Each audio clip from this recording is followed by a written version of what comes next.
És de Maria Teresa Monclús, nascuda a Barcelona el 1934. També és pianista, pedagoga i professora de conservatori.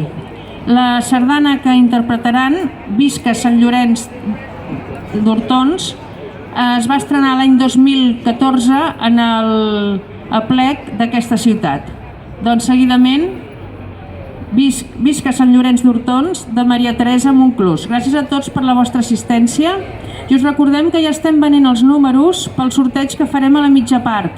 Es sortejarà pastís de Foix de Sarrià, aquesta magnífica panera de fruits de la terra amb què us ofereix el grup La Teca, els artesans que estan aquí a la plaça. També es rifarà 2 menús pel restaurant de Cala Teresa, una capsa de galetes, i us agraïm a tots la vostra col·laboració. I agraïm també la presència de Montserrat Pujolà, una de les compositores que avui homenatgem i de la que també ballarem i tocaran una sardana. Doncs seguidament, Visca Sant Llorenç d'Hortons, de Maria Teresa Monclús.